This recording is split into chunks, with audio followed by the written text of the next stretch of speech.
Hello everyone and welcome back to our channel Biodiversity and Conservation. I'm Subbalakshmi Rao from Ambika Prasad Research Foundation, India. We are continuing our UGC NET examination series for environmental science subject, and this is 29th part of Unit 3, Environmental Biology. So, as we have discussed in the previous videos about biogeological geochemical cycles, we have discussed that there are two types of cycles, gaseous and sedimentary. And gaseous cycles include nitrogen cycle, oxygen cycle, carbon cycle, and water cycle. And the sedimentary cycles include the cycles of phosphorus, sulfur, iron, calcium, etc. And today we are going to discuss about water cycle. It is a gaseous cycle, gaseous biogeochemical cycle. And if we say water cycle, it is the cycle that involves the continuous circulation of water in the Earth atmosphere system. So it is also known as hydrological cycle or hydrologic cycle. And as I said, continuous movement of water on, above, and below the surface of Earth. And the water cycle involves the exchange of energy, which leads to temperature changes. And when the water evaporates, it takes up energy from its surrounding and cools the environment. And when it condenses, it releases energy and warms the environment. These heat changes influence the climate. And the water cycle is also essential for the maintenance of most of the life and ecosystem on the planet. Now we are going to discuss on the some steps or processes of water cycle. It involves mainly five steps, that is evaporation, transpiration, condensation, precipitation, and surface runoff or normal runoff. Although the total amount of water within the cycle remains essentially constant, it is the whole amount of water that is involved in water cycle is constant, but its distribution uh, when it goes through all these processes changes, and this also depends on wide range of uh, climatic variables. Like climatic changes also play a role in these all steps of water cycle, hence playing an important role in the water cycle, which in turn provides our ecosystem with um, good or bad climate. So we will discuss one by one. First, to start with evaporation. The water cycle is powered by the energy emitted by the sun. This energy heats the water in the oceans and seas. So the water evaporates as water vapor into the air, and some ice and snow also sublimate directly into water vapor. And it is one of the major processes in the cycle. It is defined as the transfer of water from the surface of the earth to the atmosphere, and by evaporation, water in the liquid state is transferred to the gaseous or vapor state, as I said earlier.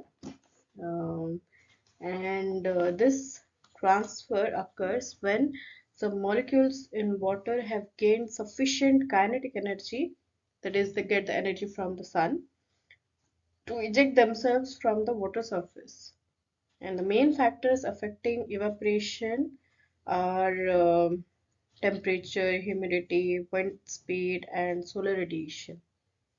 So, the principal source of water vapor is the oceans, but evaporation also occurs in soil, snow, and ice. And the evaporation from snow and ice, as said earlier, the direct conversion of solid into vapor is called sublimation. And Evapotranspiration also occurs, that is the total of transpiration, evaporation of all the water when they are lumped together. It is called evapotranspiration, and it is it includes water transpired from plants and evaporated from the soil, water, vegetation, snow, ice, etc. The next process is transpiration. It is the evaporation of water through minute pores or stomata in the leaves of plants, and water vapor is the primary form of atmospheric moisture here, and their storage in the atmosphere is comparatively small, and the water vapor is extremely important in forming the moisture supply for dew, frost, fog, clouds, and precipitation. And practically all water vapor in the atmosphere is confined to the troposphere. And the next process is condensation. The water molecule H2O has a smaller molecular mass than the major components of atmosphere, that is nitrogen and oxygen. So it is less dense. So due to the difference in density, buoyancy drives humid air higher. So as the altitude increases, air pressure decreases and the temperature drops. So the lower temperature causes the water vapor to condense into tiny liquid water droplets, which are heavier than air, and which fall unless supported by a updraft. And the huge concentration of these droplets over a large area in the atmosphere becomes visible as a cloud, while condensation near ground level is referred to as fog, which can be seen during winter. So the transition process from vapor state to liquid state is called condensation. It may take place when the air contains more water vapor than it can receive from a free water surface through evaporation at the existing temperature. This occurs as the consequence of either cooling or mixing of air of different temperatures. By condensation, water vapor in the atmosphere is released to form precipitation. Hence, we go to the next step, that is precipitation. Precipitation that falls to the earth is distributed in four main ways. Some may be caught by vegetation and then evaporated from the surface of leaves, and some percolates into the soil by infiltration, and then the remainder precipitation flows directly as surface runoff into the sea, and some of the infiltrated precipitation may later percolate into streams as groundwater runoff. And the direct measurement of runoff is made by stream gauges and plotted against time on hydrographs. So, mm, atmospheric circulation moves water vapor around the globe, and the cloud particles collide, grow, and fall out of the upper atmospheric layers as precipitation. Most water that falls as rain, they go back into the ocean or onto land where the water flows over the ground as surface runoff. So the last step, that is runoff. A portion of this surface runoff enters rivers with stream flow moving water toward the oceans, and runoff and water emerging from the ground, that is groundwater, may be stored as fresh water in lakes. Not all runoff flows into rivers. Much of it is soaked into the ground as infiltration, and some water infiltrates deep into the ground, and it um, provide water to the aquifers and which store the fresh water for long periods. And some infiltration stays close to the land surface and can seep back into the surface water bodies like ocean as groundwater discharge and be taken up by the plants and transferred back to the atmosphere as water vapor by transpiration. And some groundwater finds openings in the land surface and emerges as freshwater springs. And in river valleys and floodplains, there is often continuous water exchange between the surface water and the groundwater. Over time, the water returns to the ocean to continue the water cycle. So this process then carries on. Um, this is a diagram or the picture shows about water cycle. Here you can see it starts from evaporation of water from oceans, lakes, and streams, or through transpiration from plants, and the water gets condensed in the form of cloud. Then, when it gets lower pressure or um, low temperature or those things, then there is precipitation as rain or hailstorm, etc. Then the water that uh, precipitates can be seen as surface runoff, and as we discussed earlier, surface runoff can be used through different ways, maybe as infiltration or direct surface runoff, or maybe it can percolate into the groundwater, or it can stay on the land surface and used up by the plants. Um, in this slide, we will discuss about the impacts of human activities on the water cycle, and the modern day society and their activities have severe impact on the water cycle. There is a disturbance in the steady state or the equilibrium of the water cycle by the discharge of toxic chemicals, radioactive substances, and other industrial waste into the water, and also by the seepage of mineral fertilizers, herbicides, and pesticides into surface of aquatic systems. So these deliberate or unknowingly discharging the petroleum or improper sewage disposal or thermal pollution in water surfaces are affecting the quality of the water. And here we will discuss about three major problems, that is eutrophication, acid rain, and buildup of greenhouse gases.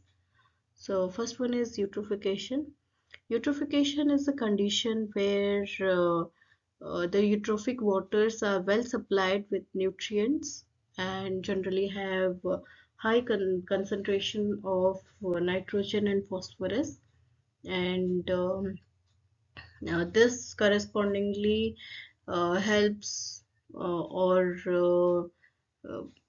gives way to the larger concentrations of planktons, which will in turn have high biological productivity.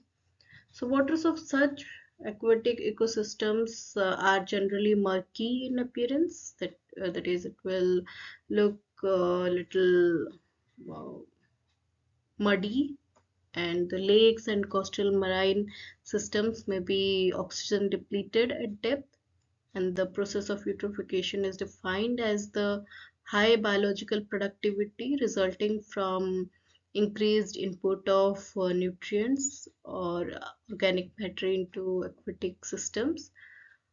For lakes, this increased biological productivity usually leads to decreased lake volume because of the accumulation of the organic detritus, and natural eutrophication occurs as aquatic systems fill in with the organic matter. It is distinct from cultural eutrophication, which is caused by human intervention. So the Cultural eutrophication, which is caused by the human intervention, uh, are actually the condition where they are artificially enriched by excess nutrients and organic matter from sewage, agriculture, industry. Um, so this may hamper all the biological and chemical processes that goes on in the water. Um, Due to the human activities also, through the addition of nutrients and organic matter into the water bodies, we are turning the ecosystem, the water ecosystems into eutrophic systems, and the process can be reversed if the excess nutrient and organic matter supply is shut off, which is a big task. Now the next is acid rain. So as we know, acid rain is caused due to mixing of sulfur dioxide and other sulfur compounds when they are mixed with water vapors, that is water from water vapors. It turns the rain into acidic rain, which causes harm to the plants, animals, different water reservoirs, and different monuments, national monuments like Taj Mahal. So the emission of sulfur dioxide and nitrogen oxides to the atmosphere by human activities, primarily through fossil fuel burning, has led to the acidification of rain and freshwater aquatic ecosystems.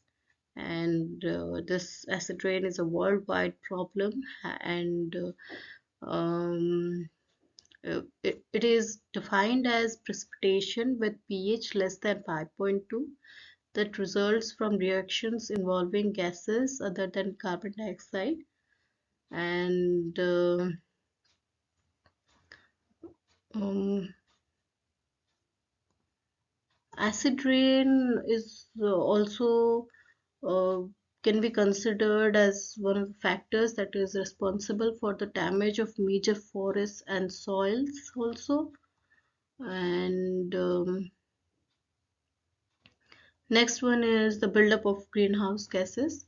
One problem that has brought about by human action is definitely affecting the hydrosphere globally is that of greenhouse gases.